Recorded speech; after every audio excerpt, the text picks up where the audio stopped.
Here he comes, see him? Oh, got him.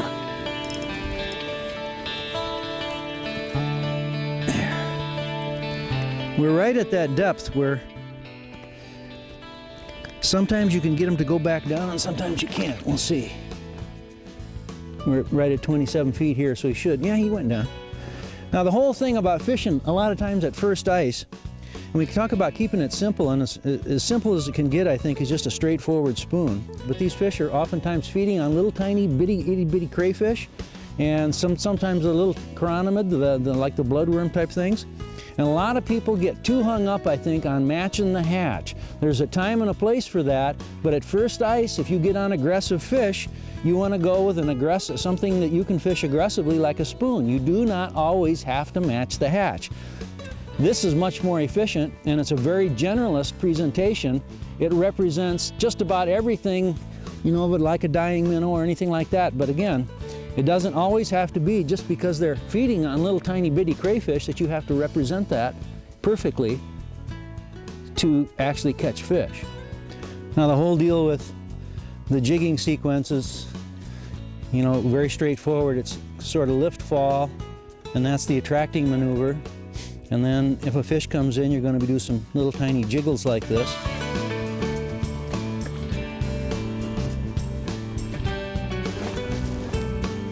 Ooh.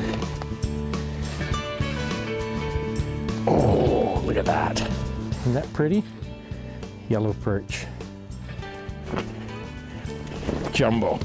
Geez, Gord, that's a big fish right there. Isn't that a nice perch? Beautiful. Beautiful Probably colors. 13 inches, huh? Yeah. You know, what I came in here to talk about was one of the coolest things that we did last year. You know, you wrote about it in the Ice Guide. We talked about it on Ice TV. And it has to do with that little clip there and a tip that we did, you know. And exactly. Literally, I think that was the hottest tip of all of last year. Thousands and thousands of people bought that little clip. And there's really two ways you can accomplish the same thing. And the objective is just to have your spoon and to have a little bit more distance between the spoon and the hook. And I've accomplished that by putting an extra split ring on there. Exactly. And what happens is when the fish comes in and he inhales, this gives it just a little more pivot room, and it swings into his mouth a little bit better.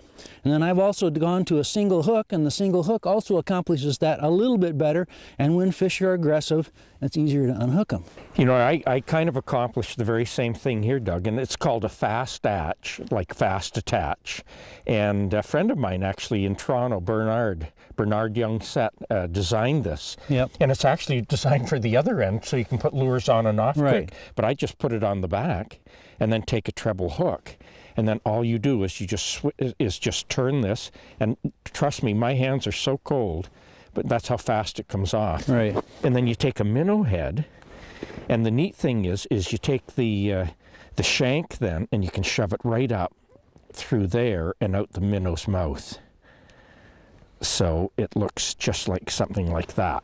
Right. And they can't take that off. It's an impossibility for a fish really to come and take that off. And then you just take that fast attach, put it right in there, swivel it once. You put that on there and it's surrounded by 3 treble hooks. Deadly. Impossible to come off. Great tip.